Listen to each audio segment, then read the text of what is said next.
What's going on, everyone? Welcome to Season Gaming Bitcast episode 156. It is a lovely Saturday morning here, and we are ready to rock and roll with a huge week of gaming news, finally, kind of like the week we've been waiting for.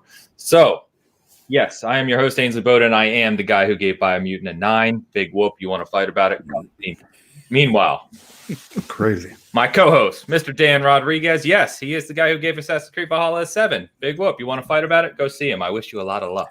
Let me tell you something. Still a 7. Still a 7. It is on my Xbox for quick resume right now because I'm playing the DLC. It is the worst. I should have gave it a 6. It is so bad. So bad. It's not even bad. It's good. It's rough. Man, it's rough. Anyway. I think you just hate the bloat, right? I hate the I don't know. It just doesn't. It hasn't evolved in like 30 years. It seems fair. Like that's my biggest thing. Do something new. Yeah. And enough. Also, when I go to run, don't just run into stuff and or fall off a crap random. It's just it controls terribly. The boat I shouldn't have started with this. Is what you. This is what you started. You stoke the fire, and this is what you get. Meanwhile, my pleasure to have one of our good friends back on the show. It's been too long. Everyone in this community knows him well. Mr. Boomstick, how are you, my brother? Dude, I'm great, man. It's great to be here. It's great to be a part of today's show. I'm glad to be here in a week that we had so many. I mean, it's such a pre-E3 week. Yeah. I don't think we've ever seen so many games get announced in one day. It's crazy. Yeah. They kept saying live stream Thursday. I was like, God, give us a break. Why are you doing everything on the same day? Like, what is this? Not that I didn't love it, but it's hard to cover. You know what I mean? Well, usually they said live stream, and then it was like the next day when it actually started. So, Yeah, can we talk about that? Who started this stupid trend? I don't know. What is this? That was Sony, I think. Yeah, I'm pretty sure live stream starts at 12, and then we're going to show you 4 screenshots for 5 hours. Yeah, what deal was that? God, again, it was. I don't want to even give the excuse that maybe COVID had something to do with this because they've been dealing with this for over a year now.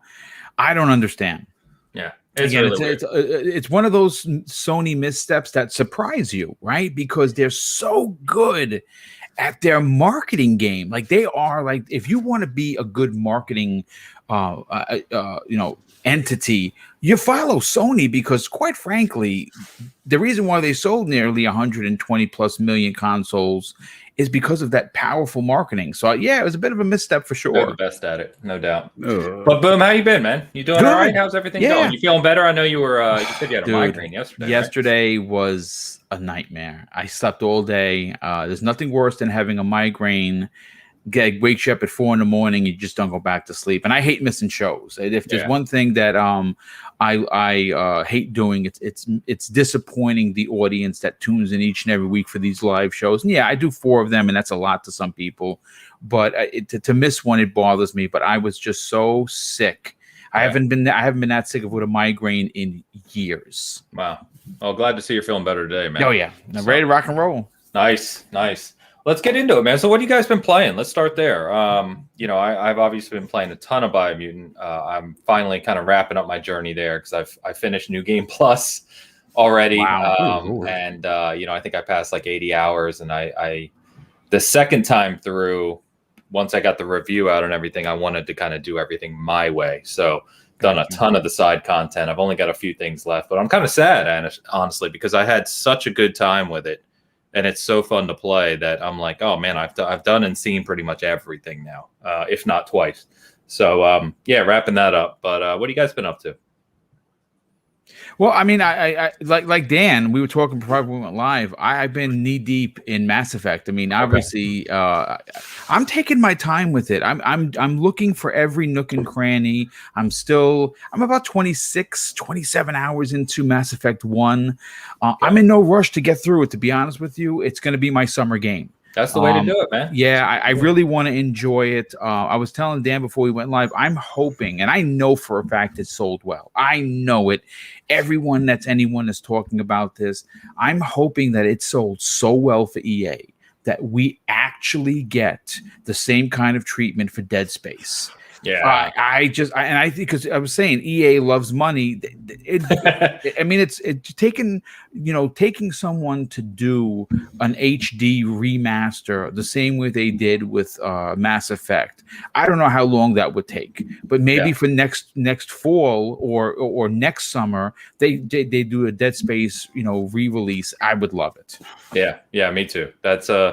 I think that's widely agreed upon as one of those IPs that's sitting out there that they need to do something with, right? Either give us the remake just like you did Legendary, give us a new entry, do something with it. It's too good to just let it fade into the past. Oh, and just one real quick, if Vince Sempel is watching, because he watches every show, I'm hoping that we get a Titanfall 3 because, man, it's Titanfall 1 and 2, right up there with The Division, are some of my favorite new IPs of last gen.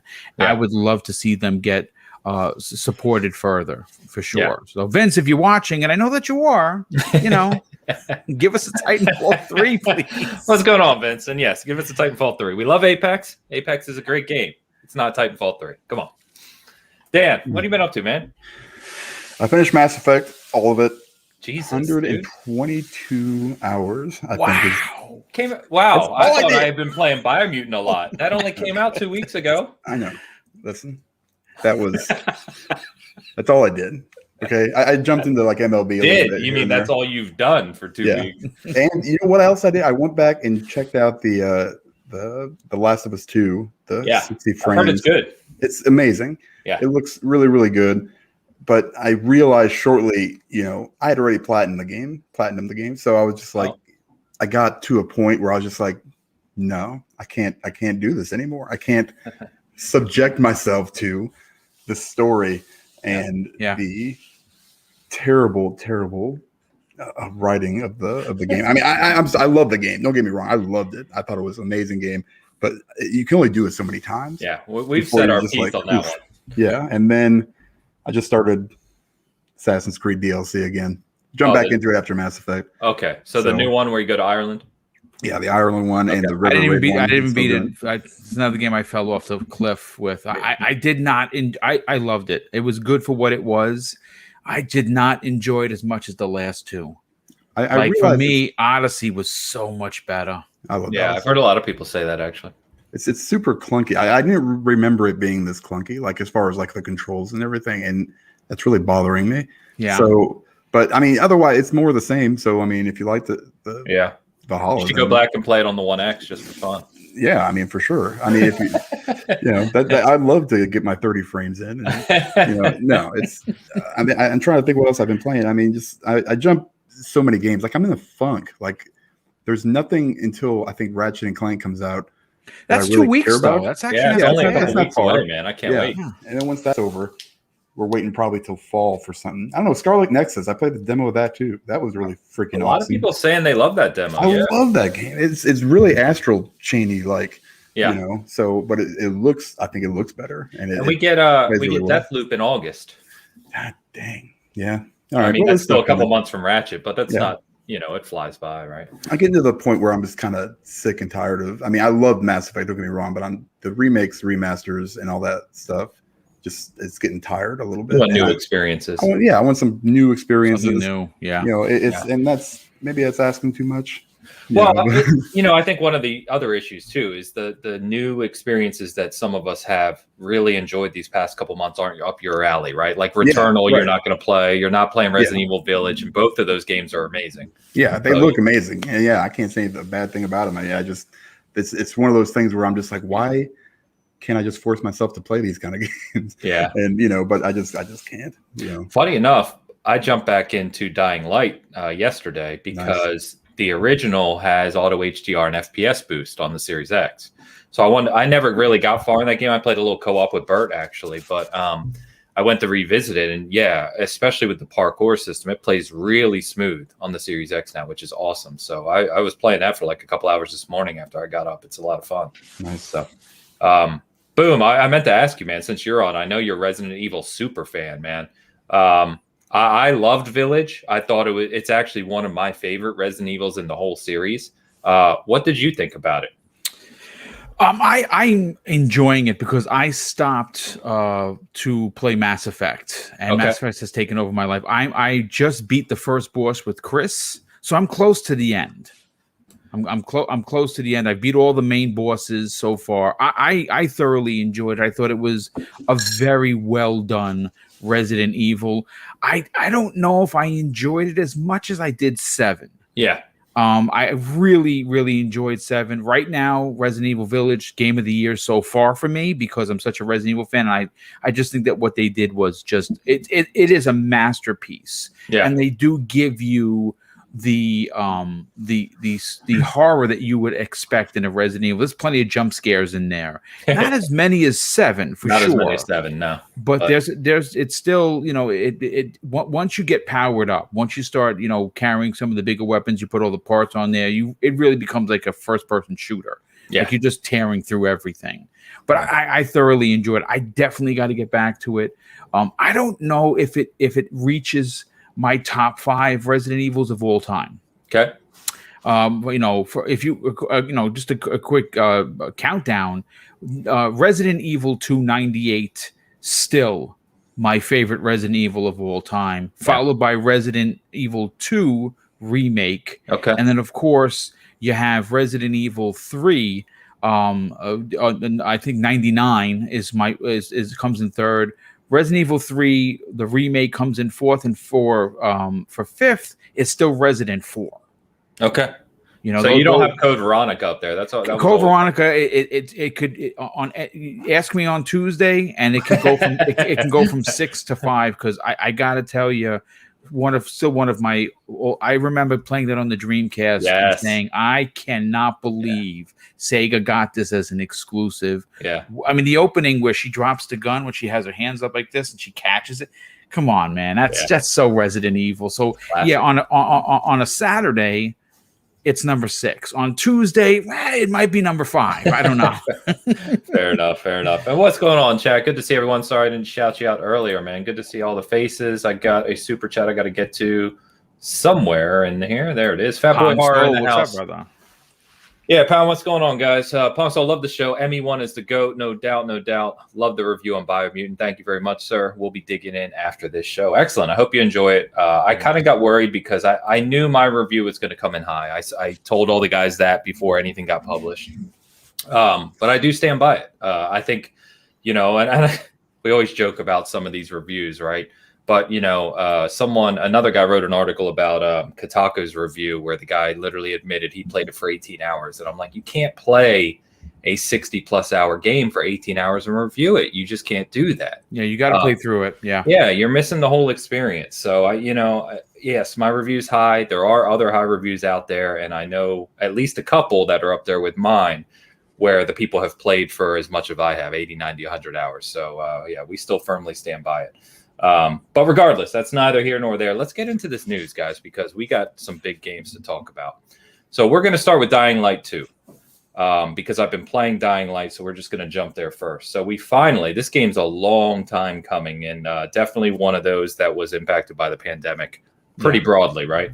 So, and boom, I don't know if you remember, but Dying Light 2 was at E3 2019 and basically won Game of the Show awards. It won a ton of awards for what they show. I actually have the statue sitting right to my left from E3 over there.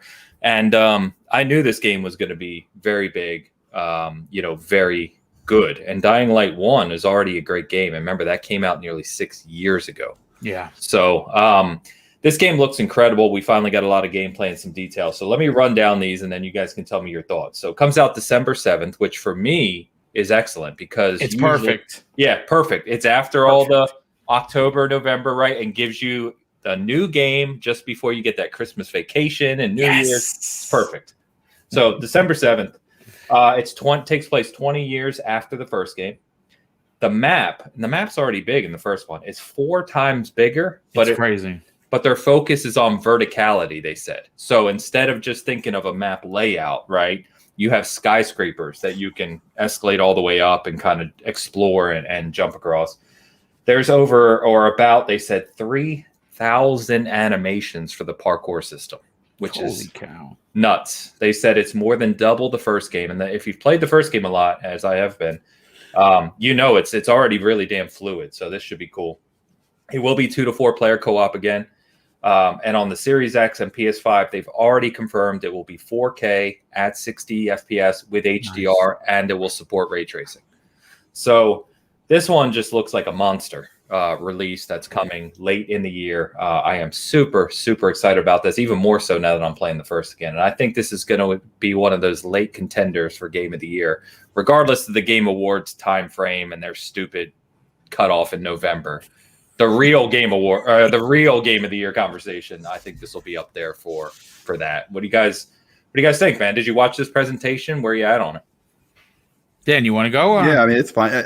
I probably have less to say about it than everything else. Only because this is another one of those games where it's just like it was funny because Dying Light, the original, was like I played until it was like 3 hours into it, and I was just like, I can't do this again because I'm a pussy. But it's you get to a point where I was just like, I was getting chased by something. I'm like, I don't like this. Yeah, I can't do this. But everything up until that point was amazing. I was like, this is like Mirror's Edge, but with guns and zombies. Yeah, pretty much. And that was like one of my favorite games. You know, the parkour system was awesome. You know, jumping up and down, and you know, when you got to do like some of the stealth stuff, when it was a little bit, you know, more subdued, I guess, and not so actiony. I actually really enjoyed that kind of stuff. But then I hit a point where I don't know. Is it nighttime or was it, the first time is when it gets real? And then I was like, oh no, this ain't gonna happen. I think I made it past that, and I was like, that's it. I think you're right because I had a save game, but it was from like 3 years ago. So I was like, and I didn't get far, right? So I was like, let me just start fresh. Yeah. So the tutorial in the game is really long. It's like a few missions, right, to show you the whole game. Mm-hmm. And at the end of that, I think I know what you're talking about because you get far out there, and then it's like you have to run all the way back to the main base at night, and you're being chased, right? Yes. And even me, who loves horror games, I just finished Resident Evil. I played a ton of horror games. I was sitting there like sweating, running from. I'm like, oh my god, this is more tense than I remember it. And my wife was sitting next to me, and I'm like, she's like, what are you doing? I was like, this game is way more like, tense than I remember it. So it was not a fun experience, but it looks awesome. And everything I saw, for the reveal looked really, really good. So I think people are going to really enjoy this. It's a nice, unique kind of game. I remember when it was like almost like a building, kind of like a faction building kind of thing when they first revealed it back at that E3. Yes. They had like these 3 different factions, and that really interested me. Yes. I was like, I wonder if that's going to continue to carry over. Yep. And see how that works. So it is. Okay, so it's going to be one of those games where I might take a flyer on it if I'm not playing anything else, and I might try it out after I get some impressions of actually how terrifying it is. So what they said in this one, which is interesting because I've really dug into the details, and there's 3 factions. Each has their own characters and storylines and everything else, right? And depending on kind of what you do and who you align with, it'll change the city. But what they said is the focus for this one is which one of these is going to be good for you, Dan, one's going to be not. So they said daytime is really human enemies. You're dealing with human enemies, factions, etc. But nighttime is where the zombies and stuff come back, and it's going to be even scarier, more deadly. Did you see all the variants of the creatures? Yeah, it looks nuts. Dude, it looks like something out of Left 4 Dead. It does. And I think they're really diving into that, right? So boom. Did you play one? Are you into this? Yes. Yeah, I didn't beat it. Yeah, okay. It's one of those games I put I want to say maybe 15, maybe 20 hours into. I got to get back to it because what's amazing about the developer and more so the game, they have been supporting it with new content for years. It's like crazy, and I definitely got to get back to it. I am day one. I'm not buying the collector's edition. I'm not a fan of the statue that it comes with. Okay. To be honest with you, I normally buy all collector's editions. I saw it up for pre-order. I looked at it. I was like, I'm actually with you because I'm a huge collector, and of course I do have it pre-ordered. But I'm actually on the same kind of fence because it's $230 It's not a cheap one. Well, after tax, it's $250. It's right. And the statue, to your point, doesn't look that great. So I'm not sure if I'm actually going to keep that one or not. Yeah, it's not. Look, again, not every collector's edition you're going to buy. I get it, but this game I'm very much looking forward to. I do have to agree with you and Dan. Going out at night, a lot of the times I just slept and just waited for the day tour because there's a couple of times I went out there and I thought I had the weapons, I had everything going, I had the path I wanted to go on, and you just get wrecked. Yeah, they're just unstoppable. And I got to be honest with you, these new creatures, man, they look intense. So going out I hope they give you some better guns. Yeah, it's gonna be crazy. It's definitely one of those experiences too that's a lot more fun with friends. Oh, so sure. You're playing in co-op and you can kind of like all scream together and attack together.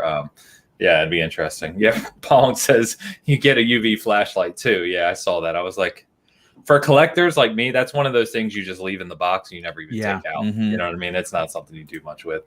I wonder what it does. Like, could I take it into like my bathroom and, you know, really check the stains and stuff?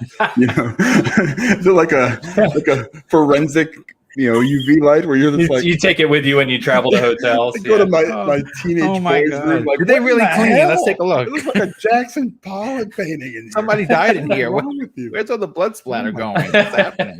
Oh man. We get the super chat from Brigadier Blue. What's going on, man? Thanks a lot for the $5 super chat. Hey, can't stay and watch, but wanted to drop it and give some love. Catch you all next week. No worries, man. Hope you're having a good weekend. Thank you very much. Appreciate that. But yeah, you know, I can't wait to see more. They did say from the world building aspect and the new parkour system, the updated parkour system, that they're doing this kind of like they did with Outriders, where they're doing, I think, like every month or two, they're going to have a new show to talk about a different aspect up to release. And they said the second episode will be really a deep dive on the world building and parkour aspect. So really looking forward to that. That'll be cool. Yeah. I hope it goes better than Outriders. Well, I mean, listen, there's a lot of games better than Outriders. Outriders, not the worst game I've ever played, but certainly with some of the bugs. And thankfully, I didn't finish that either. I was, you know, when they had that the save, that was the bug that was racing the saves and your equipment. I stopped playing because I know Cognito had that happen to him, and he still hasn't gotten it fixed. Which, you lose all that kind of you get dejected. You don't want to play. I am going to say I agree with you, Ains. I think December 7th is perfect because this fall is going to be packed. And normally December is those months where you do occasionally get a game of this size, right? It doesn't happen often, but December 7th is right before your Christmas holiday, right before New Year's. And at that point, you've probably beaten Halo. You've probably beaten, if you're buying Call of Duty or Battlefield, a lot of the big ones you'll have gone through. Yeah. Even if you're playing the multiplayer, this is a game I think you're going to be playing well into the new year because of its size. Yeah. 100% agree. And it's the perfect type of game for that, because Halo, I won't go on my normal, love rant for Halo. But I'll be playing that multiplayer for years to come, right? But when you're really heavily invested into those multiplayer aspects like Battlefield and Halo, right? It's always great to have that kind of big single player game on the side. So when you wake up on a morning and your friends are on or whatever it is, you can just kind of sit back and explore a world. This is perfect for that. So literally can't wait. And that's, guys, we don't have to talk about it right now, but remember, we're also getting the Series X and PS5 updates for Cyberpunk and Witcher 3 this fall too. Yeah. Which just scares the hell out of me because I still I haven't played Cyberpunk, still in the cellophane. Oof. Oh yeah, I mean, if you've waited this long, you might as well wait for the other. I wanted to enjoy it, on my TV that I spent a lot of money on to get the best version. All the bugs hopefully will be ironed out by then. There'll be no losing saves and things getting stuck. Yeah, I want to play it in its best form and enjoy it. I mean, I've been playing so many games that I don't think I really missed it, to be honest with you. Gotcha. Fair enough. All right, guys, let's talk about probably the biggest one this week, and that's Horizon Forbidden West. Let's talk. Yeah, I know all three of us are huge fans here. This was Sony Showcase. They called it, I don't know why they called it a State of Play. They keep doing that, State of Play, and then it's one game. It's like, call it a Horizon Showcase is what it is. Yeah. But 14 minutes of gameplay, all captured on PS5, a mix of kind of gameplay and cinematics, but all, real time. This is running on the system. 60 frames per second too, on top of that. Yeah, it's going to have 60 frames option. It looks, the first game was already a stunner, right? I really do believe the first game is one of the best looking games of all time. It's gorgeous. And in fact, I have really fond memories of it because it was the first game I really put through the paces when I upgraded to the PS4 Pro at the time.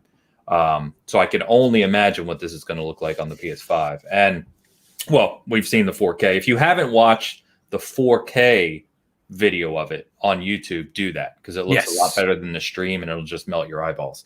But here's what we know about it. So we saw in the video traversal improvements, right? I think the biggest complaint about the first game, or one of them, was traversal.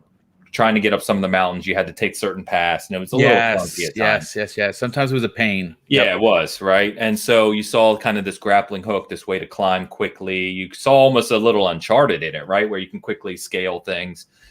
You saw the new glider, which is awesome. Breath of the Wild inspired. Yes.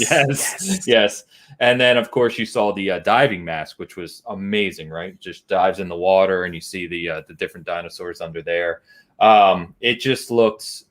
It looks what you expect from top AAA first party showcase, right? Like this is what you expect from the best of Sony, and what we were talking about before the show, what we want to see and expect to see from future first party Xbox as well, right? Yep. 100%. But guys, this is the one. We don't have a release date. So we still don't know if this is really this year or maybe. I don't think it is. I'm going to be honest. I'm thinking first quarter 2022. Me too. I'm thinking March. Yeah. Which is fine. Yeah. It's perfectly fine. We have Ratchet and Clank. I know everyone enjoyed Returnal. I didn't buy it.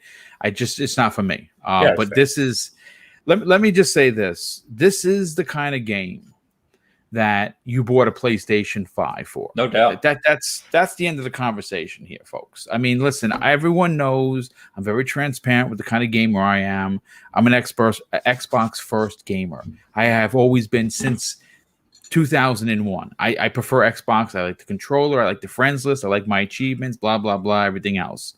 But you, in my opinion, buy a PlayStation 5 for Sony's master. They're masters at the first party exclusive game, and this is just another projection of that. This is something that, first of all, Horizon Zero Dawn, my favorite new IP for Sony. Me too. My top one. Depend. I loved God of War just as much, but there's something about Aloy and the world. I'm a big Gen 1 Transformers guy. So seeing these dinosaurs gives me, of course, Dinobot vibes. Yeah. But Aloy herself is something so special about that particular character for me personally. I know that some people don't like when people consider it to be an agenda thing. Oh, they're putting a woman in charge, whatever. That's stupid. I think that because we started off the game as her as a kid. Yeah. We understand how she was shunned for being different and how she ultimately saved the tribe at the end of the first game. She's such an empowering character, and to see the evolvement of where it's, we only got 14-minute snippet, right? But I can tell, as someone who really, really enjoyed the first one, all of the advancements, almost immediately, the glider, the using the bow to like a grappling hook kind of a situation live in the air. It's just some of the new weaponry looks amazing too. They showed the new gadgets are crazy. There is a lot to get excited about. Again, it's why you buy it's why I own a PlayStation, because of their first party. And even if we do have to wait, because I thought it was very strange that we didn't get a release date. And I know why they're not giving us a release date, because they're not even sure. Yeah. I don't think this comes out. Listen, look, here's the thing. I'm not saying that Halo Infinite is better than Horizon and Horizon's better than Halo. I'm not saying that. I'm saying that why would you potentially want to put something up against Halo? Is guaranteed for November 15th. We know that. They haven't said the date. They said holiday. But it's going to be November 15th to celebrate the 20th anniversary. It makes sense, right? If this game needs a little bit more time and you want to, make sure that everything is running fine, then you do what Sony normally does, and you just delay it into the following year. If it comes out in February, I think the original launched in February. Yeah, it's either, I thought it was March, but yeah, I'm pretty sure it was early. It's the first quarter of the Yeah. year when Horizon Zero Dawn launched. You know what? You celebrate the 3 or 4 year anniversary by launching it around the same time. You know, I don't think it comes this year. I don't think Sony has a lot. You were right, by the way, Boom. February 28th, the last day of February. There you go. There you go. And I got the collector's edition, the statue, one of my favorite pieces, sitting right here. I took pictures and I posted it on Twitter yesterday. But yeah, I think that this is going to be. I mean, man, talk about Guerrilla Games for a second. I mean, this is a team that only brought us Killzone, which, I mean, let's call a spade, folks. Not a great shooter. You know what I'm saying? All three of them, not so good. And this is what I'm hoping we see from Playground. The same, like evolution of development. Yeah. Thank you. That's the word I was trying to get out. The same evolution. All we know them for is for Horizon racing games, and they give us Fable, right? Yeah. So I'm hoping we see that. But man, really hats off to Guerrilla Games for just delivering on what I think is going to be a Game of the Year nominee whenever it releases. Yeah, no doubt. And I mean, even some of the details on the character model. I mean, just look at the detail here that you see. And wait a minute, that's not it. That's the wrong picture. Sorry, that's the wrong one. people online are just so mean, man. Just so mean.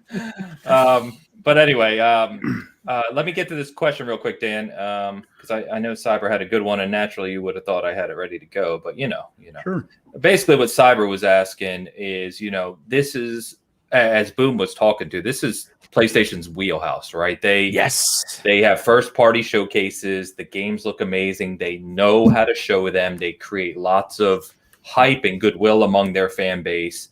And his question was essentially that Xbox traditionally anyway has struggled in that area. 100%. Yeah. And it's like, the question of course is why is that? And I think many of us have talked about that extensively. We've questioned it. We've kind of thrown our theories out there. I don't think there's a golden arrow here as to why that is. I think, it's probably a combination of things, right? It could be the teams they have involved. It could be that, these certain aspects of games they try to show is different. I don't know. I mean, I don't know if you guys want to add any thoughts there, but I think all of us, it's fair to say, as we move forward and whatever we get here in a few weeks, and Xbox's showcase and Bethesda's showcase, which we're going to touch on later in the show, we have the expectation. I think I speak fairly here that Halo comes out and makes us feel like we did watching the Horizon showcase or watching when God of War was premiered in 2017 or whenever it was. It absolutely has to, Haynes. Yeah. I think they just make different games, I mean, up until this point, they just have a different route that they're taking. Sony is traditionally, I mean, especially last gen, have taken the route of these very cinematic, action, over the shoulder third person games, and it works, right? I mean, it consistently they sell well. They've had some pretty big IPs with like Spider-Man. They release Horizon Zero Dawn. Boom doesn't like Spider-Man, man. Yeah, Come on. I mean, it's an amazing game. Terrible. Yeah. I only platinum the first one, and I'm one trophy away from platinum, Miles. Nice. Yeah, I got them both. Yeah, I had to. But I got like 3 trophies. You guys proud of me? Yeah, I got some backpacks. But yeah, I mean, and then so they just make I think at this point different games, and I think people that see them, those games, like you had Horizon last gen, you had Ghost of Tsushima, another that was probably my favorite masterpiece, IP of the new IP from what Sony gave us. Right. So it's. Days Gone is another one, so they've got all these. I mean, it's just a game, I mean, it's just. I'm not saying it's fantastic. I'm just saying it's a new IP in the same vein as the rest of them that they've done, and Excuse me. So they've got like the talent in their studios. And I think Xbox has that too. We just haven't seen it yet. Right. Because their studio purchases and acquisitions were a lot more recent. So yeah, we'll see that stuff. But as I tell people all the time, right, the foundation for what released on the PS4 era, that was built during the PS3 era. Right. The foundation of those studios, the shared development model, the engine development, that was years prior. And we saw the fruits of that during the PS4 era and now continuing into the PS5 era. Right. It's just, and I know Dan and I, we joke about this all the time, right? Of like, just wait, it's coming. Yeah. Coming. But the sad reality is it takes years and years and years, and they'll get there. Sorry, Dan, I didn't mean to interrupt you. You're fine. They've had, they didn't have, I don't want to say Microsoft has, always had the money, but they just never put that towards that division until Phil came up and gave them his vision of what this could be. And now we're looking at Game Pass. Now we're looking at 23 studios, Bethesda. We're looking at all the stuff like this it's starting to come around. And yeah, I mean, you can say it 1,000 times, and I was there too. It's like, where the hell are these games like these, that I want to play on my Xbox? And that's a fair thing to say. It's not like they couldn't have invested back in the 360. No, they just didn't have the right leadership. Right, they didn't have the right leadership. That's all it really boiled down to. And now, I think here in a couple of years, we're going to start seeing. I think at E3, we're going to see some, pretty big things. So, as far as this one goes, I'm super pumped for it. And Horizon was one of the first games I played on when I got my PS4 Pro. Yeah. And so it's this one is, I think it's still coming out this year. I mean, until they tell me otherwise, and they told us, I think they're also waiting to see where these other games are going to drop in the fall. Okay. So that's what Joe was saying in the chat, by the way. That makes sense. Joe is still holding faith that this is 2021. Yeah, I mean, until they tell me different, I mean, that's fine. It's I think, you've got Halo coming out. They probably, I'm guessing, know when it's coming, and Sony probably knows too. Then you've got Battlefield coming. There's a ton of games coming out in that fall block of stuff. So you want to put it in there where people are going to be able to experience it and not be distracted by other games. Well, now we know too that Dying Light 2 and Far Cry 6, which we're going to get to next, are all coming out this fall. Call of Duty, is going to come out again. There's another one of those coming. So I mean, you want to try to maximize your engagement, obviously. Yeah. And you have to kind of have an idea of what everybody else is doing. So, and it for sure could be pushed back, like Boom said, maybe to February and do the anniversary thing. I can totally see that too, but I really would like it to come out this year because that was probably my favorite, presentation since this whole thing started, like the whole COVID thing. I mean, I know we got the X and the PS5. This one was probably my favorite one because the game, it meant a lot to me when I played it. It was the whole experience. All I got to say is if Lance Reddick is not in this game at some point, Silence, you guys remember? Yeah. I'm gonna throw a fit. That's the only thing I haven't seen. He's got to be in there. He played such a pinnacle part in the first one.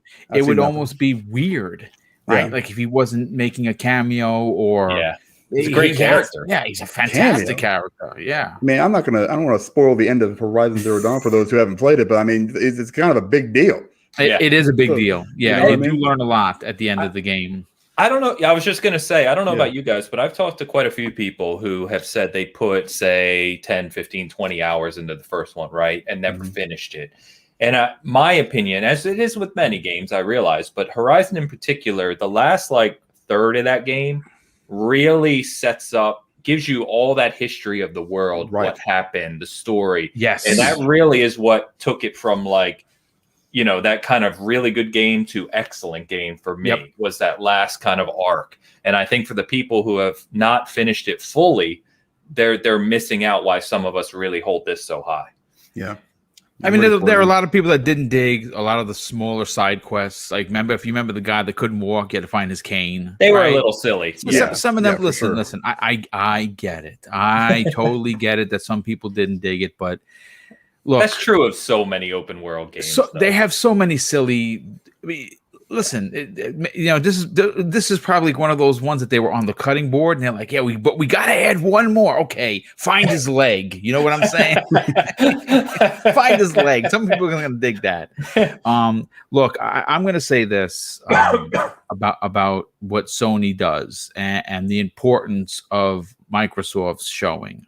And again, I'm probably going to lose subs over this. Listen, on my last show, on the Xbox Factor podcast, I had people calling me a pony because I was giving credit where credit is due. Like, you can't give credit. Come on now. 2 Xbox shows.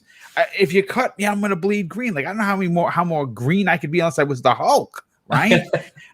Listen, I think that as Xbox fans, we are going to, and again, my glass is always half full. So maybe if I'm jumping off and you guys want to jump with me, maybe we get some pillows we land on, maybe we land on rocks. I don't know. But I can tell you that I think this E3 specifically, we are going to see what we have always asked for from Microsoft. And I think it all starts with Halo Infinite, folks. Listen, last July, a lot of people were disappointed with the show. I don't know how you could be. I gave it an 8.5 out of 10. I thought that there was some popping in Halo. Was it the best graphics I've ever seen? No. But you can't complain about the gameplay. And all they needed to do was make it look next gen. And they've had up until now, right? Up until the next E3, that's going to be 11 months of polish. The game is done. We know that the game is done. They're polishing. If they can start putting their best foot forward with Halo, it stops the questions on when are we getting games that look like Horizon Forbidden West on Xbox, and it starts with where it started, with Halo, with Master Chief. And then I think we're going to get some big surprises. I think, we've heard some rumors, Avowed. I think we get Avowed gameplay, folks. We know that they're in great shape over at Obsidian with it. The pandemic apparently did not affect them as much as it did some other teams.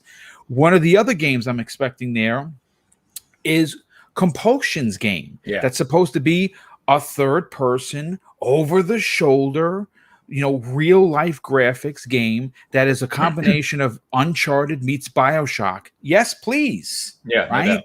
I think we're going to get a lot of those games. And I just want to, if anyone is an Xbox fan in the chat, just give them time, because remember, the ship started to turn post E3 2018. Folks, we're only in 2021. You know what I'm saying? So Perfect Dark and Fable and all these other games that we know are coming.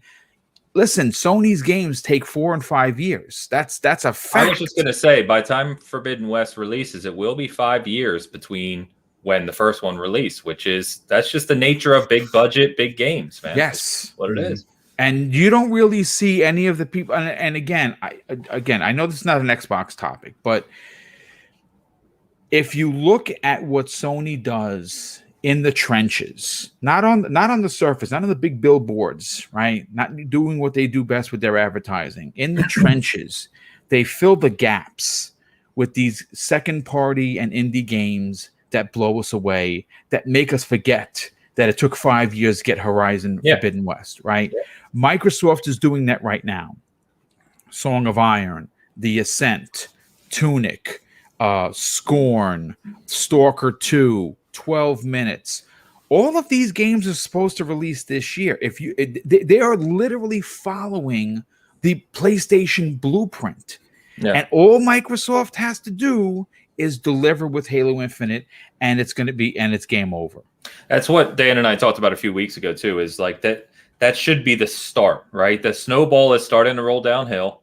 Halo's their obvious showpiece for a million reasons we could list. And anyone who tells you Halo's dead doesn't know what they're talking about. Halo is a massive, massive IP. You have no idea the impact that game will have when it drops.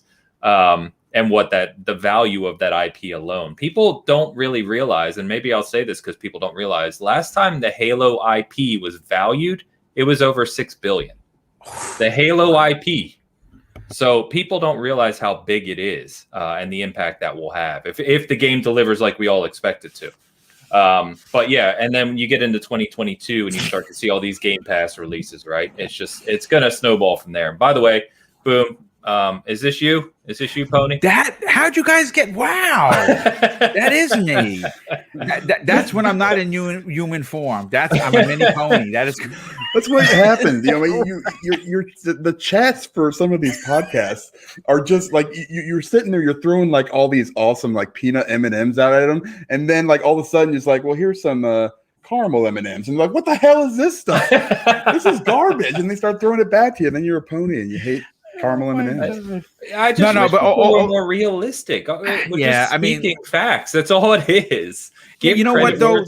I mean, to get back on point. I'm sorry I got so crazy and got off topic because my wife tells me all the time, Craig, you're long-winded. I know it. I know it's my biggest problem.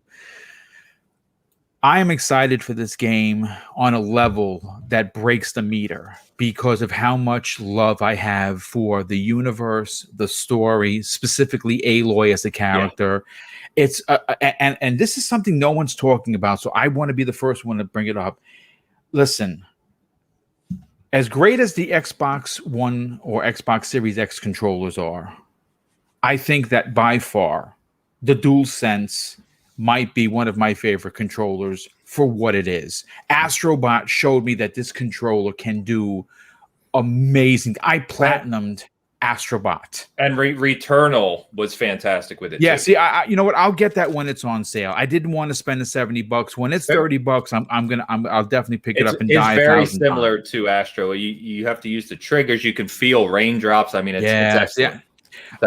That's what has me very excited about this game because I really enjoy the DualSense. I'm not saying it's better than my Elite because that I wouldn't say. I still love my Elite, my Elite version too. It's my favorite controller of all time. But because of what it does new, because it has me excited for this game. The bow pull, like you can hear it. Yeah, I'm very excited for this game. I again, listen, I get it if it wasn't your bag, but you still got to tip the cap to Guerrilla Games for putting out an even better representation than they did in the first one, which I thought was a masterpiece. Then I think this is going to trump that. Agreed. People asked me, we were having a conversation in our SG chat prior to the showcase about what do you want to see from this game. And I pretty clearly said, I don't need to see anything revolutionary. Horizon was amazing. Yeah. Give me better traversal. Give me some more combat styles, some new Dinobots to fight. They showed all that. I saw everything I needed to see. I don't even want to watch anymore. I probably won't watch anymore prior to release now. I'm sold. Give me a collector's edition if you want to. Give me a custom PS5 plate to put on my whatever. I'm in. I'll take it all, please. Yes, I'm in. So. All right. And Mo with Super Chat. What's going on, Mo? Always support him. My boy's my son. Mo's always around, man. Big good dude. Yes, talk to him every day. He's a great dude. If you're not checking out Backlog Chronicles on Sunday nights, please do. It's a fun show. Hope you're having a great show while I'm here stuck at work. What are you doing at work, man? Go home. Cheers to everyone watching. Play Knockout City, free the nip stand. He's going to keep on you, Dan, about this. That was it. That was a taste. Taste. All right. Knockout City. I forgot to mention that currently playing. If you haven't played that, I have to play it. I've been hearing so many good things about it. It's so much fun. It's like 5 minutes to learn, but yeah, it's like Rocket League, but I was just going to say that. Yes. It's so fun. We played one of the first nights we played it last week. We played for 3.5 hours straight, just in private matches, just smacking each other. And then the other night we had a team of 4, me, Mo, and 2 others, Pampa and Jordan, and we played for we must have played for another like 2.5 hours. It was a work night for me, and I didn't go to bed till nearly 3 a.m. because we were playing freaking Knockout City. So definitely check it out if you haven't. All right. Anything else on Horizon, guys, before we move over to Far Cry? No, I'm good. Let's do it. Let's do it. Far Cry 6. So Far Cry 6 coming October 6th. A couple details of it. So Danny Rojas is your protagonist. You're a guerrilla fighter against Anton Castillo, who is played by the very incredible actor Giancarlo Esposito. Yep, yes. Thank you. As you would expect from this debut, we saw a whole bunch of ridiculousness, right? Over the top weaponry, over the top action, crazy characters and companions.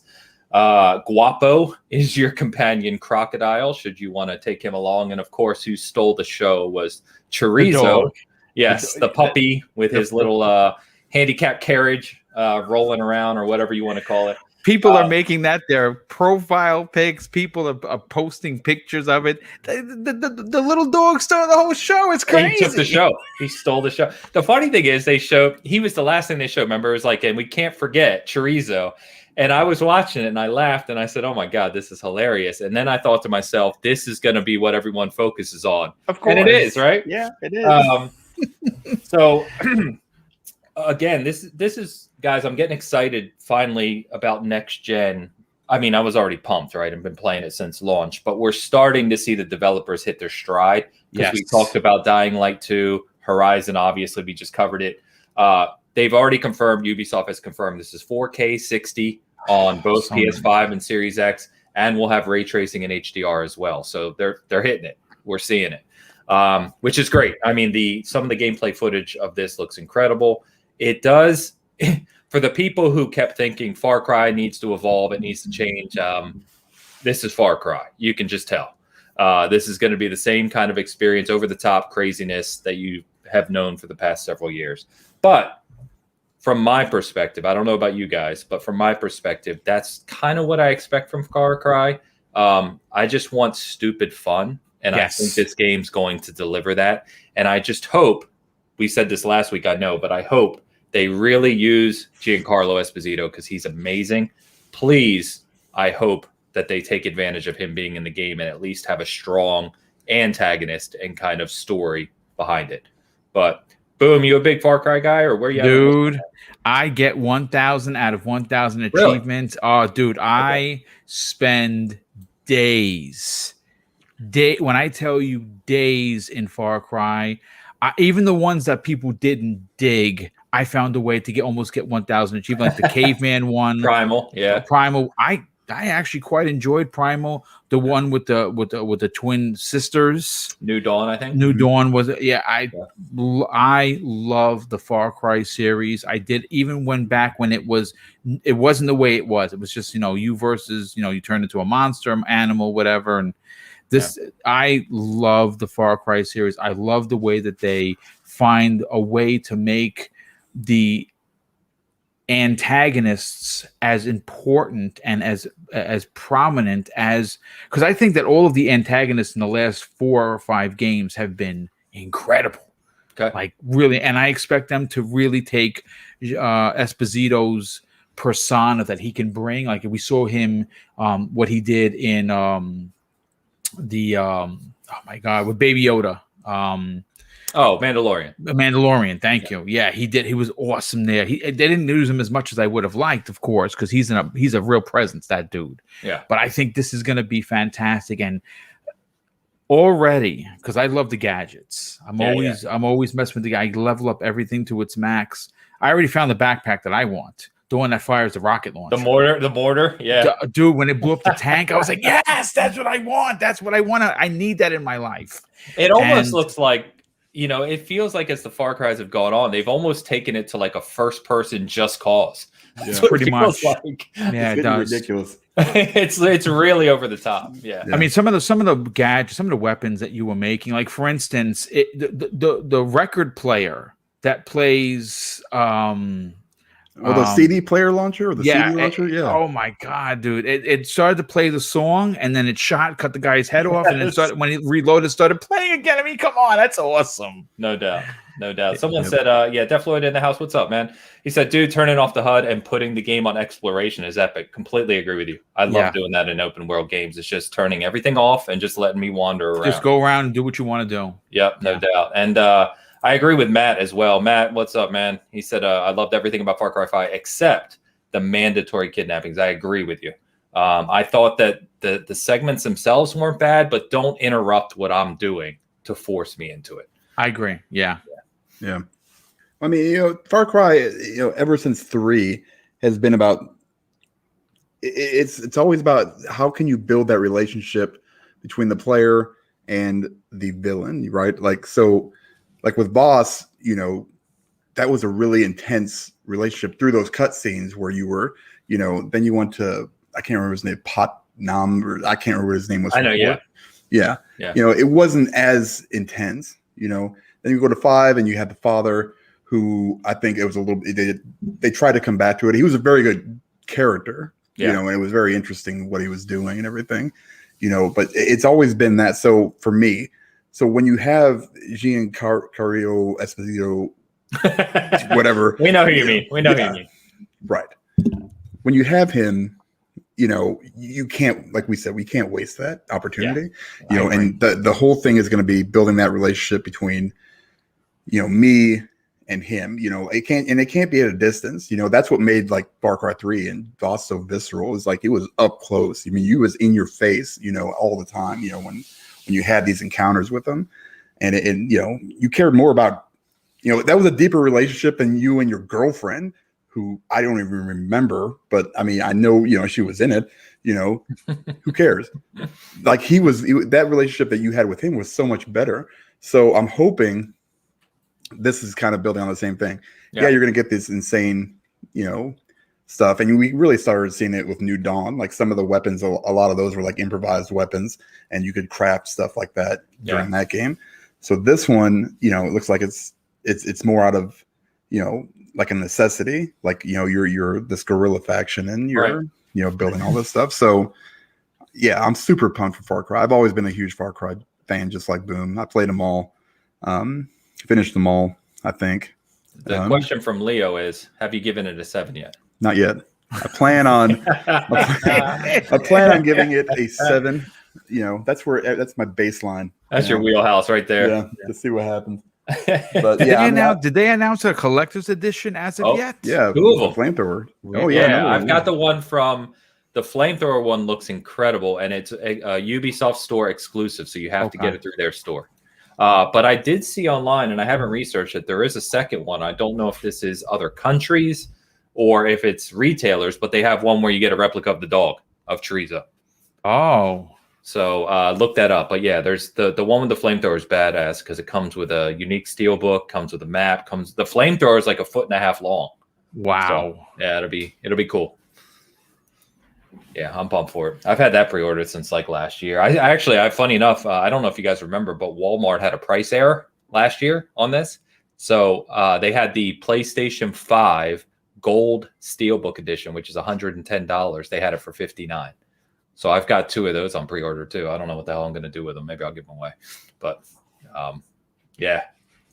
Where we at? And according to Ubisoft, even though this obviously has a lot of ties to certain things that have happened in our history, this is, again, not political.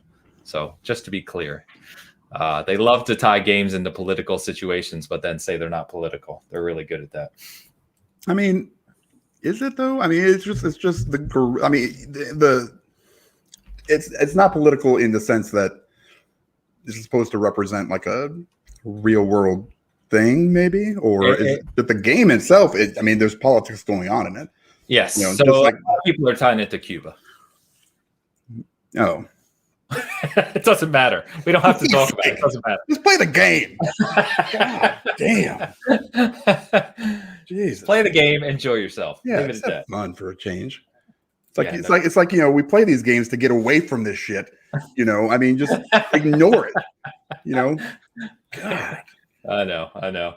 But yeah, man, I'm definitely in on this. I'm starting. You know, it's only May or about to be June. But I'm already kind of mapping out the fall, you know what I mean? And I'm looking at Halo right there in the middle of November, and I'm like, all right, we get Far Cry 6 weeks before that. We get Dying Light a few weeks after it. You know, it's starting to come into picture of what's going on. So it's going to be one of those falls, man. I'm excited. All right, let's and Boom, you touched on a couple of this, but I wanted to circle back on Xbox and Bethesda for the E3 showcase because we did get the date and time this week. We did get the key art they produced, right? Which, if you're not aware, it's June 13th at 10 a.m. Pacific, whatever that is for you. And it's going to be about 90 minutes long is what Aaron Greenberg confirmed. So this is, they did kind of merge the Xbox and Bethesda showcase together. And obviously, the key art for this is really highlighting three things. It's highlighting Halo, go figure, Starfield, which we already knew is coming, and we're going to see it at E3. And third, it's celebrating their 20th anniversary of Xbox, which is this fall. So I know you touched on it, Boom, and you have a lot of conversations around this of what you'd like to see with Compulsion's game as well, which I think we will. What else do you think, based on the conversations you have, like what are you really hoping to or expecting to see here? I know you mentioned Avowed. You really think we're going to get something from Avowed this early? I do. I think that they've been. I mean, listen, we had the report from an industry insider, right? That that they were on schedule, that they were on par for what they needed to do, and here's the thing, man. I mean, look, a lot of people understand that Microsoft plays it safe, right? They have. But all I want is to do better than they did last year. If you didn't like last year's show, I got to be honest with you guys. I mean, I hear your complaints with some of the things, but they showed off so much. And I hear people, not so much in this chat, when I bring this up, but they just showed CG trailers. But you were asking for that because Sony did that. Remember the Year of Dreams in 2015? All it was CG trailers, and everyone applauded. Everyone said it's the greatest show of our lives.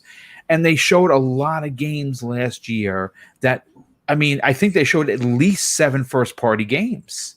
I mean, wow, this is their Achilles heel, right? Can we agree that that's their Achilles heel? Is their first party? And they showed us a glimpse of the future. What I'm hoping for with this show, as by the way, thanks to you, I just spent $216 live on the air at the Ubisoft checkout confirmation. FYI, the flamethrower is coming home, baby. Yeah.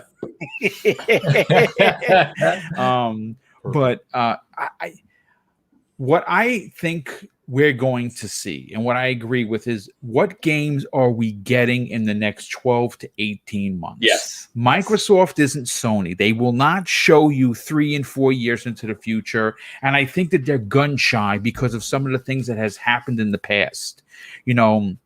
With Platinum Games, they showed off the Dragon game way too early. Fable Legends way too early, and they're a little bit gun shy. So I'm actually okay with that. Give me a glimpse of what we're getting in the next 12 to 18 months, and I'm happy. But I gotta say, I think we need to see. I'm not saying it's going to be a failed show if we don't, but you gotta show us something for Senua's Saga. 3 minutes of gameplay should not be hard to put together. I'm sorry. I'm not a developer. No, I agree. I'm just a knucklehead with a microphone who talks on 4 shows per week. But I think that with the talent that they have over there, they could make a 3 to 4 minute gameplay. I'm not asking for 14 minutes Horizon Horizon Forbidden West style. Give us 3 minutes. Give us her walking out of the jungle into a fight. Show us the real life graphics. I think Halo has to get a big blowout. Compulsion Games title, I'd love to see that. That's Spencer, the one I'm most anticipating. Phil Spencer, when he got asked a question. We talked about this a couple of months ago on one of the Xbox Factor podcasts. That they asked him what game that has not been announced has you the most excited? Yeah. And the one game that he did admit, but he said second, was Perfect Dark, right? And I'm expecting big things from that. But before he answered that, I said, listen, can I give you 2? The guy's like, yeah. The guy that interviewed him said, sure, give us 2. He went with Compulsion first. He says what they're doing over there is very special. And we understand that small teams can make big games. Look at The Ascent. 11 people made that game. Yeah. So I would love to see some surprises. If you follow Clobriel, and I don't know why you wouldn't, because the guy is not only a great community member, but the guy knows his stuff. He says, he has a big post. I don't have it with me. I'm gonna talk about that on Monday. As a matter of fact, there are 5 AAA IPs, new IPs, that are going to be shown off at E3. Yeah, Arcane Austin, I think, is one that people are waiting on. Yes, the one with Omen. They're doing Yeah. a vampire game. Some people are suggesting that might be Legacy of Kain related, which would be mind blowing if it turns out to be. But I just want some new IPs. But I really want to see. Give me a peek behind the curtain. Let me see what you're doing. Yeah. Yep. Fair enough. Dan, anything? I know we've talked about this previously, but now that we got the date, we got the time. We got some of these kind of things like Boom was saying from Clobril, Compulsion, Arcane Austin. Anything kind of strike you, or pretty much in the same place of just waiting to see what happens? Yeah, I'm just waiting to see. I mean, I want to see what Starfield actually is. Yeah. And, then I can be excited for it. I mean, apparently I can't be, even though nobody knows what it is. I mean, I know who it's coming from. I know it's in space. That's pretty much all I need at the moment to have, a little bit of excitement. As far as I would love to see Hellblade. The problem with that game is I don't think the gameplay translates into the experience that you have. So if you show 3 minutes of him, send you a fighting something, I don't know if that'll do as well as, because really when you play Hellblade, I mean, maybe I'm different, but it was all about it was everything. The combat for me was always kind of, it was just kind of there. It was everything else that was awesome in that game. The combat was just kind of, it didn't really push me, I guess. It wasn't that exciting. So I don't know, unless they can show some really amazing locales, I think that would be cool. But with the headphones and the sounds shit that they do over there at Ninja Theory, I mean, that I don't know if it would translate. Like what they did with that CG stuff. Yeah. That was insane. Yeah. That's what that you can pull that off. But if you show some gameplay footage of it, I don't know, man. They can maybe show there were a few battles in that game. And let's remember that Hellblade 1 was a passion project. And it was nuts how good it was. Right. And so my point being that this is obviously bigger budget, bigger team, more development time. Maybe they could show something like the introduction to one of the big enemies or mini bosses. That would be all right. A few of those, maybe just set something like that up. Maybe something. Yeah, it have to be really small. I mean, I don't know. Hellblade was so, special to me as far as I've never played a game like that before in my life, and I still haven't. There's never been another Hellblade, and I don't know if Hellblade 2 will be that second Hellblade that, does the same kind of thing where it was just so impactful. And, I'm ready for it. And don't get me wrong, I would enjoy it if they did show some stuff. Yeah. But, I think it would translate weird. I need to go back and play it again. Yeah. I played that on the I tried. Played it on the PS4 because I played on the Pro before the One X came out, I think. Or when it was PlayStation exclusive. I can't remember. But I really need to go back and play it on the Series X. I've actually played a little bit on xCloud, of all things. Did they upgrade? Is it 60 FPS on? Oh, damn it. Yeah, it's upgraded. Great. Yeah. Another one I got to play. So, and one other thing we didn't mention is it's, near confirmed, right, that we're going to get Forza Horizon 5. Oh, yeah. And Forza Horizon 4 is already a showcase. It's already a brilliant game. That's cross-gen. So, I mean, this is another one that could be that gap filler, if you will, first-party gap filler. That's going to be a tremendous game, incredible experience, but kind of hold us over this fall until we get some of the new stuff next year. Man. Well, I mean, you see stuff in the Twitter sphere about there's games that haven't been announced yet that are coming out this year. No idea. Maybe you guys know. I don't know. I have no clue. I just hope it's something awesome. But Psychonauts 2, I keep thinking, but that's already been announced, kind of. Yeah, that's coming. Now we know. They'll probably drop that at E3, I would think. Yeah, I think so too. But one of the things we were joking about earlier is you've got Ratchet, and then we've got kind of a lull. But really, now that I think about it more, you got Psychonauts 2, you've got Ascent in July, right? Yeah. July 29th is Ascent. We know Stalker 2 is coming, and we hear great things about that. We still have Crossfire X's campaign supposedly coming this year from Remedy, but we haven't seen that. I mean, those are all things we'll probably see. So, what about what's the Bright Memory?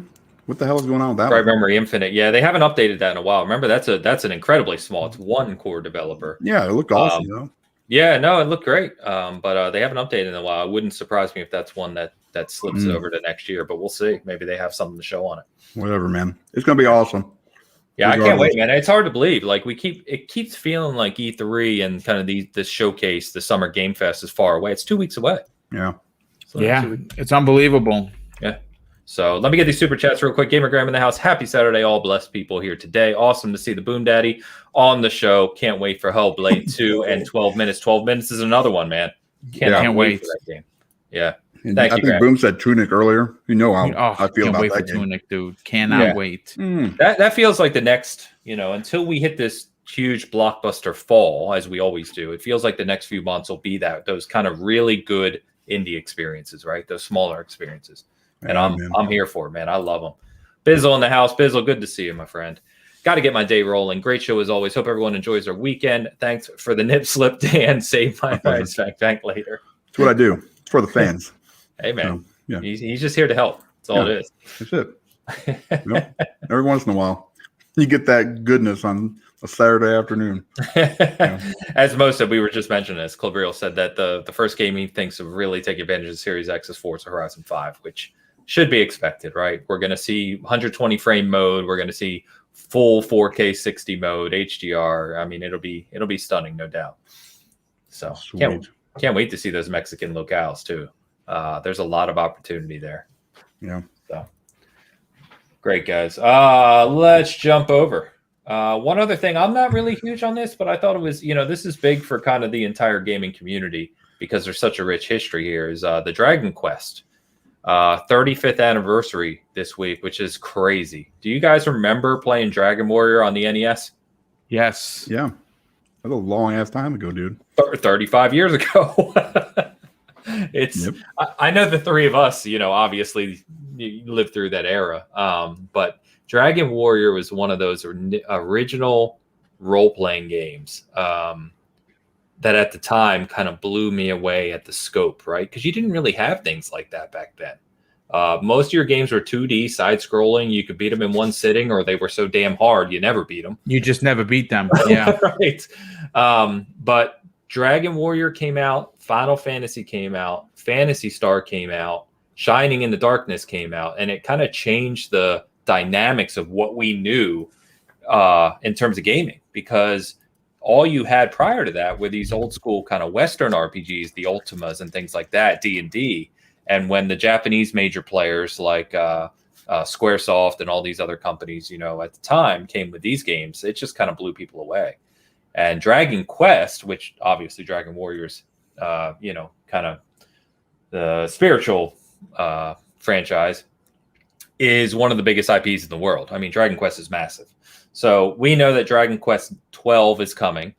What they've said is it's still a long ways out, but the same game director from Dragon Quest 11 is back on the project. It's going to be darker and more adult than Dragon Quest 11, which, as much as I love kind of lighthearted games, Dragon Quest 11 just didn't do it for me. It was too antiquated, too much. It was like a pretty version of a game from 30 years ago.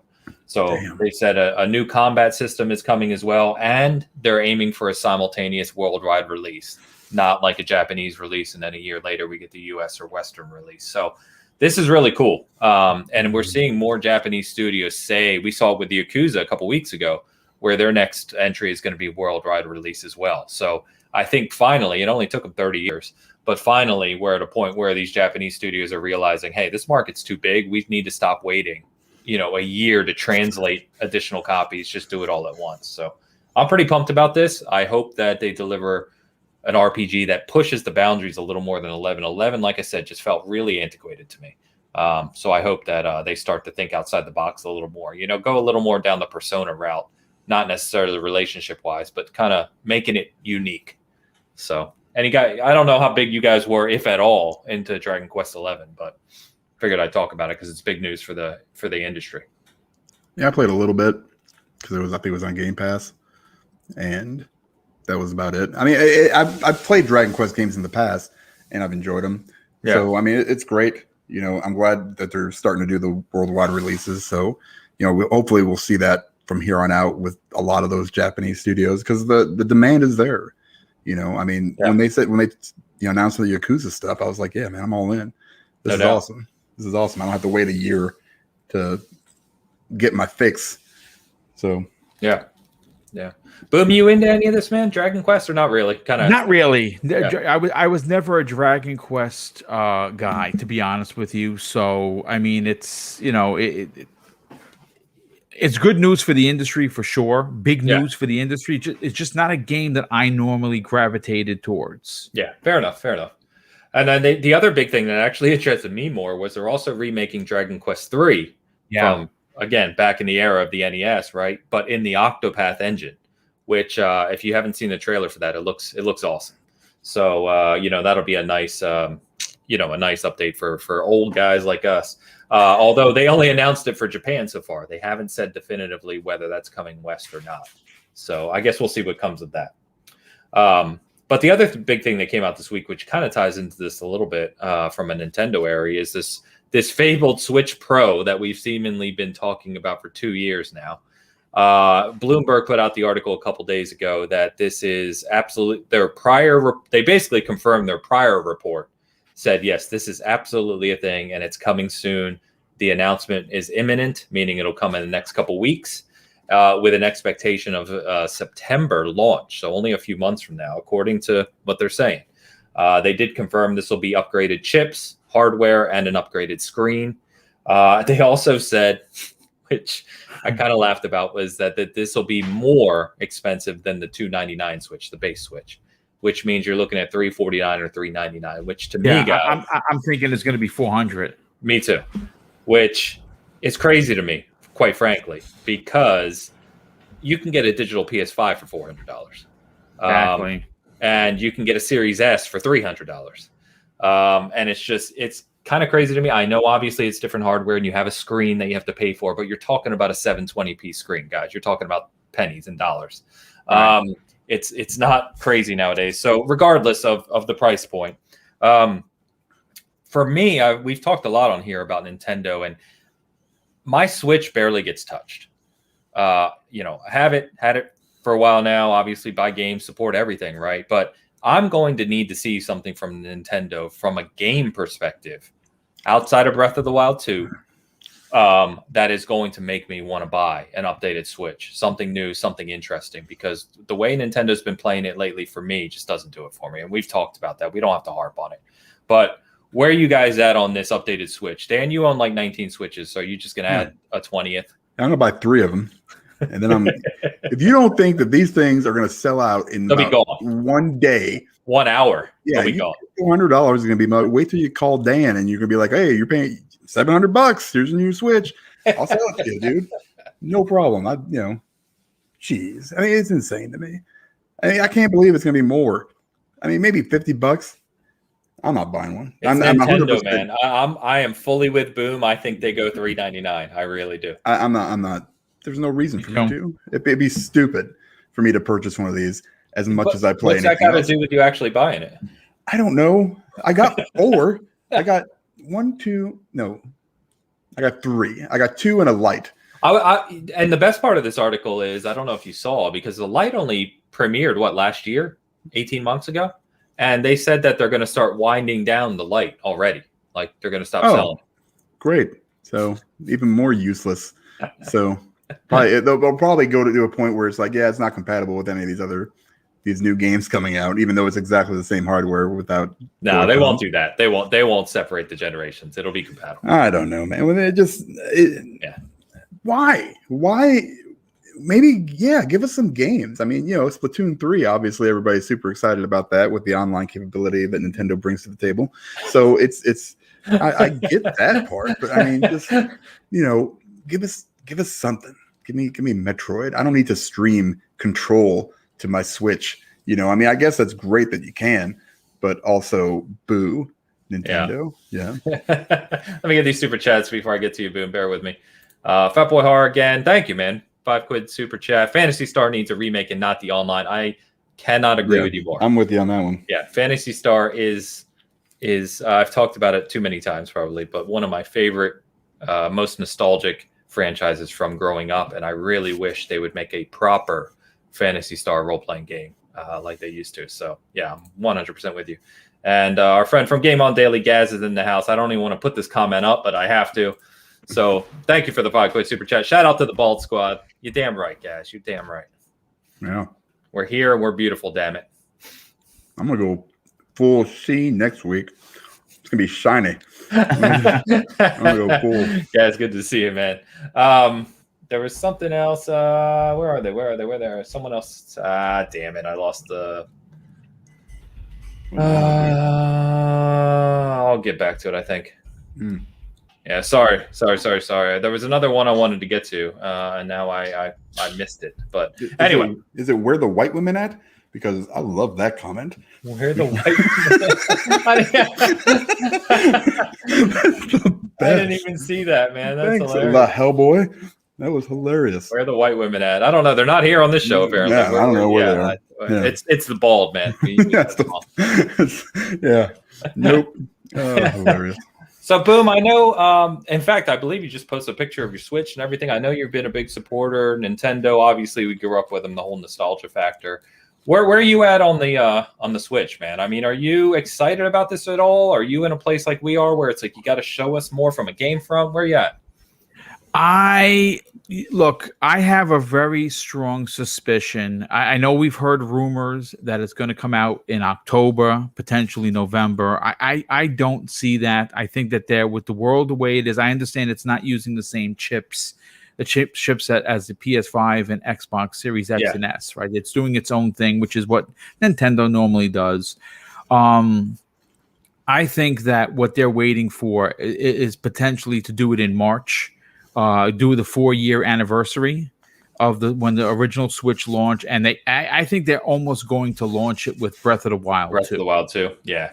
I could have wrote the script. It's so scripted, and it seems so right for them to launch it around the anniversary of the last Switch. Because they still have a lot of games that we don't know is coming out this holiday. So Nintendo's going to make money, and Switches, you can't find them still. I know. You know what I'm saying? They're still selling like it's like hotcakes. Yeah. So do they have to rush to release the Pro?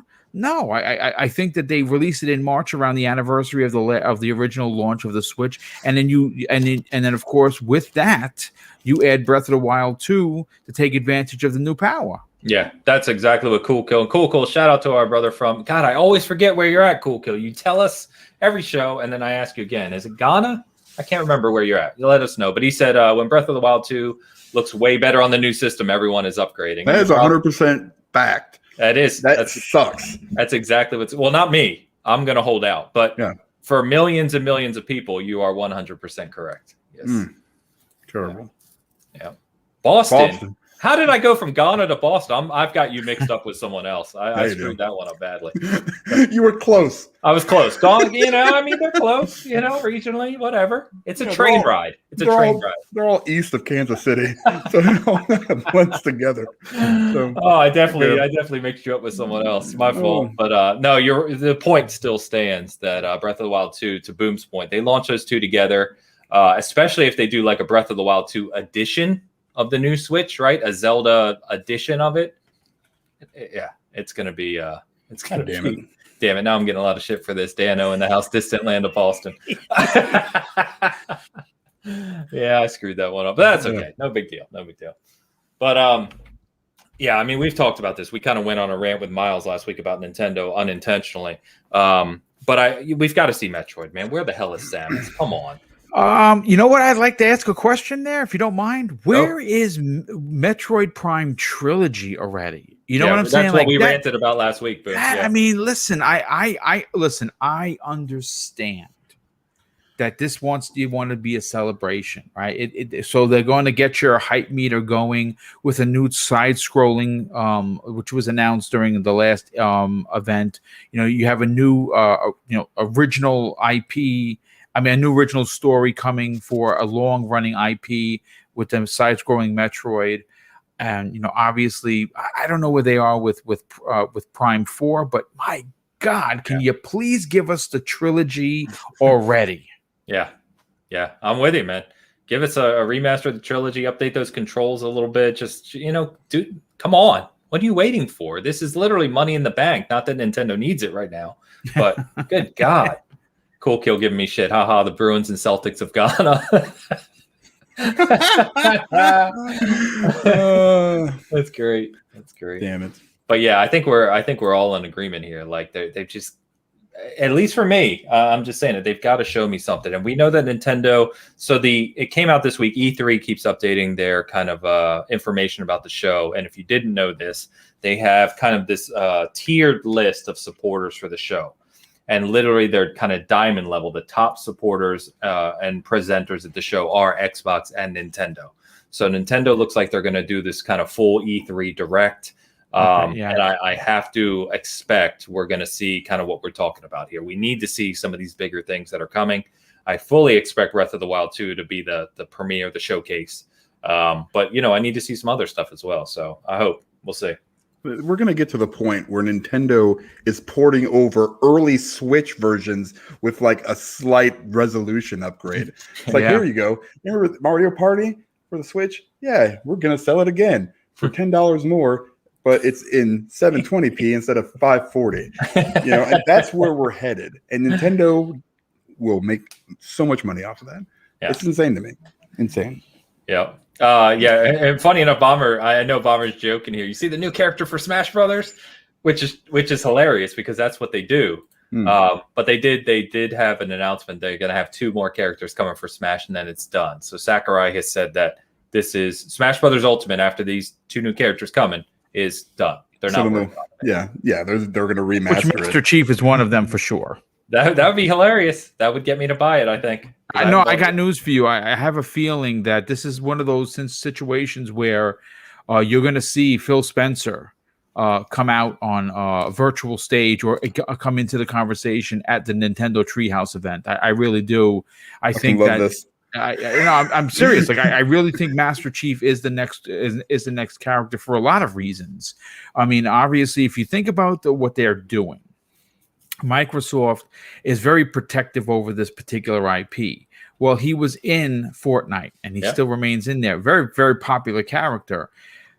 It's no coincidence that Halo Infinite is going free to play, right? Yep. How do you reach these kids who don't know who the spaceman in the green suit with the gold visor is?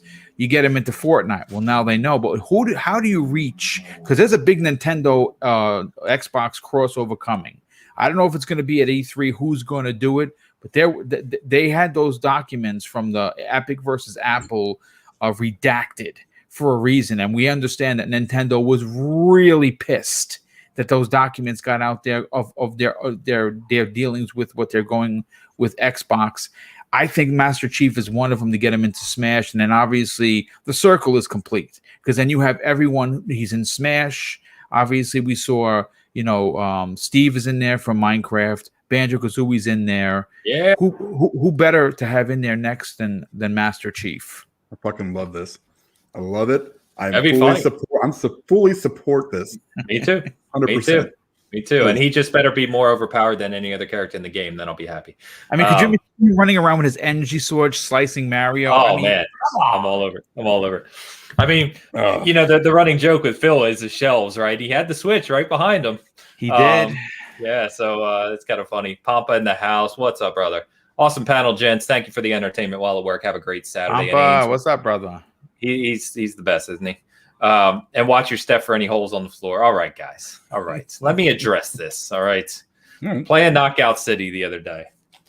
And one of the things I like to do in Knockout City, probably because I'm a Gears and PUBG player, it's just natural, is I basically use the third-person perspective to hug walls, right, and peek corners. So, like, I'll hug a wall and peek around the corner. So when you start the match, you all start together, and we were playing a mode where literally one of you has to ball up like a ball, and the other character throws you. Awesome. Oh, kind of like the with Wolverine gets thrown by Colossus. Exactly.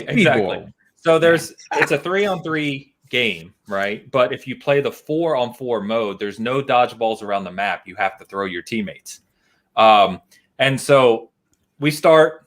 Mo rolls up in a ball. I grab him. I'm running, right? And I run to a corner thinking I'm going to hide here until they come. I didn't see that there's like a moat around the wall. So I literally took Mo and I ran and I just fell and killed us both. And they got a 2-0 start. right at the beginning of the match. Wow. And I have not been able to live this down since. They give me shit about it about every 30 minutes. So I'm glad we're to the super chat level now of giving me shit.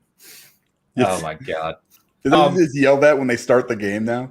Watch the moats. That's funny. Gotcha. 10-4. Hey, did you hear that? Yeah, watch out for the holds. Yes, I know. On the Nintendo piece, though, yeah, I do think, to your point, Boom, I do think we're going to get something here at E3, and I just can't wait. It does this every year, right? When E3 is real, when we have this kind of big presentation. Last year was an exception, of course, but we have this great build up to it, and it's just such a fun time that weekend or those 3 days, just everyone enjoying this stuff together and seeing what lands. So I know I'm excited for it. Boom, are you guys doing any kind of live stuff for E3? Yeah, the what we're looking to do for Double Barrel Gaming is we're going to be doing a watch party, so to speak. So we're going to be watching it live with the audience. Obviously, thanks to StreamYards, they allow you to stream events, and because we have a specific location, meaning that YouTube, not like the last event that they had with the indie showcase, which was terrible. Mm-hmm. We're going to be watching it live, and then of course, as soon as the show was over after 90 minutes, we're going to do a 30-minute back end breakdown of what happened. Fantastic. Good. Make sure to share that out for everyone, so pay attention to Boom's channel for that. Guys, if you've enjoyed the show and having a good time, please hit that thumbs up. We would really appreciate it. We've got our 2 downvotes, so we're right on track. I don't know who you 2 are, but I love you. Thanks for coming by every week and downvoting us. You rock. Man. We got 2 already? 2 already, man. They're just hitting us hard with it. Yeah. Virtual high five, buddy. We are awesome. Yeah. Hey, you know what? All counts. All interaction. You morons. Oh, we're right on track, man. I love you guys. Hit us. Yeah, at least they're consistent. Yeah. Hey, do what you got to do. Let me talk about before we let Boom give his spiel here. Let me just talk about a couple things that are up and out right now. So, if you haven't seen, I did get the distinct pleasure of sitting down with Steven Spawn from Able Gamers this week. He is an absolute icon in the industry. Everyone knows who he is. It was a fantastic conversation, so please check that out. It's up on our channel. We talk about everything relating to accessibility in gaming, what developers are doing, what people can do to help. Just a great conversation, and really down to earth and funny guy. Great sense of humor as well. Put up finally the review of the GameSir X2. This is the Bluetooth controller you can use with your phone. Works fantastic with xCloud. Or any games you want to play with your phone. So that is up on the channel as well. This Biomutant review and a whole tip sheet, if you're getting into Biomutant, check that out because it'll help you on your way, I promise. And then lastly, I will be sitting down next week with, or this week as you're listening to this, with Ty Guy Travis from one of the writers over at IGN. And he's worked on a lot of the Destiny stuff, Fire Team chat. He was on our Mass Effect debate with the Iron Lords. So that'll be a good conversation as well. What side was he on? Mass Effect 2. Oh, good boy. So part of our discussion is I'm gonna correct him. that is no. I want to say something. That is the right side to be on. Mass Effect 2 being better. Hey guys, Boom has to leave early. I don't know what happened, but I apologize. No, I'm not even I finished all 3 of them. 3 does not get enough love. I love 3. It's so good. So yeah. I told Cog, and Cog and I literally still joke about this nearly every damn day. But I said all these new people who are going through it now, for the first time, it's not going to surprise me when all of them say 3's the best one. It's got the best actual combat, the best mix of the combat / RPG stuff. Yes, and the whole. I remember I was telling Boom this earlier. You go through and you always say, I'm going to play this a little bit differently. But the problem is, if you have played this before, you know what's going to happen and you know what the consequences of your actions are and how to get where you need to be, right? Yeah. So it never ends up changing for me. So I end up doing the same thing. I switch classes. So, that's about it. And I didn't even do that this time. I went with the Vanguard, the freaking Biotic Charge. Nova combo is so overpowered. There's a quick tip for you guys. Go that route because then you basically just spam 2 buttons the entire time and you can play it on Legendary pretty quick. Well, even though it didn't. I tried to make a video of it, but darn Xbox has that stupid issue when you're recording an HDR clip where it's blacked out. When you record the footage, if you haven't seen this, I'm leaving this comment up, by the way, while we talk. There's an issue where if you record game clips on Series X or S, when you go to download them online, they're like really blacked out. It's an issue with the HDR transfer. Anyway, I did record a clip because in Mass Effect 1, if you get the sniper, you get the top sniper, the one you can buy, that's the Spectre one, right? Yeah. And then if you do the side missions with the jellyfish guys, I forget what they're called. Okay, Hanar, thank you. Yeah. You go to the one in the Citadel, and he sells 3 unique ammo types that you can't get anywhere else, right? He sells an explosive round, and if you max sniper with the Spectre sniper and you put the explosive rounds in it, you can basically walk around, no scoping, one-shotting basically everything in the game. Gross. It's amazing. It's the only way to play Mass Effect 1. Yeah, but it's funny because I picked Vanguard through the whole way, and you really don't see, like in 2, which I still love, it doesn't do any damage. Like your charge, it just knocks them down. And then you got the 3, it's all of a sudden it's super powerful, and they added the combo factor. Yes. Where it's like, okay, I do this, and then I just want to say, shout out to Mass Effect for being awesome. I miss you, BioWare. You'll never be forgotten. Yeah. Now please do BioWare. Yeah. We hope you'll be back Dragon Age and KOTOR. I guess. Yeah. And Anthem. Yeah. And Anthem too. Anyway, it's been fun, guys. We're going to go ahead and head on out of here. I know we always get sidetracked with the Mass Effect debate. Yeah. But the fact, as we always end up, right? The fact is, just play Mass Effect because you can't go wrong. They're amazing games. All amazing games. Boom, man. I always say this because we invite people we love on the show, and our community knows where to find you. But shout it out, man. What you got coming, and give us the spiel. All right. Well, I mean, I think everybody in the chat knows me, but if you don't, and you enjoyed the commentary from me today, check out Double Barrel Gaming on YouTube. I've been doing YouTube since November 3rd of 2017. I only started doing live shows in I think late mid 2018. I started Breakfast with Boom, and of course I did Primetime Gaming, and then the Xbox Factor podcast. I do 4 live streams per week. They're all 2 of them are multi-plat, 2 of them are dedicated to Xbox. We don't use clickbait. We don't use any kind of shenanigans. We don't console bash. I'm a gamer. I prefer Xbox, sure, but I also support Nintendo. I also support PlayStation, and I'm looking to do live coverage. I'm going to give it the old college effort. 6 consecutive days, starting with the Xbox event. Yeah, it's going to be live shows every day covering E3. And it's going to be lots of content, and you know what? It's going to be fun content. So if you are someone that is new and you've never heard of me, check out Double Barrel Gaming, and of course, you want to reach out to me on Twitter. It's at Mr. Boomstick XL. Thank you, brother. Good to have you. Thanks for coming on. It's been a fun show. Hellboy got a new subscriber. Nice chill vibe. Thank you, brother. That's what we do here. Yeah, man. The Hellboy is a good dude. He's always in the chat. Always in one of my chats. Yeah, hey, awesome. Yeah, let the white women know also. We are here. let the women know where you can find us. Yeah, please. There's no saying they're gonna stay. We'll do our part. You guys do yours. Yeah. Fantastic.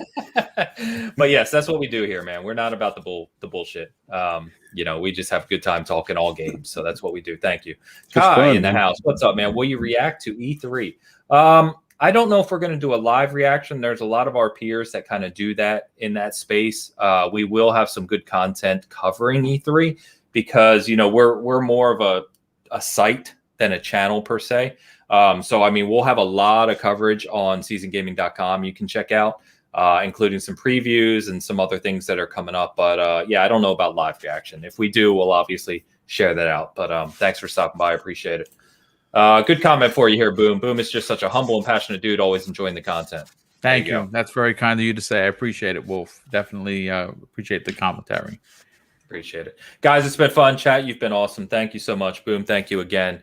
Yeah, man. Yeah, great show. And, man, these next few weeks are going to be fun, guys. Yeah, can't wait.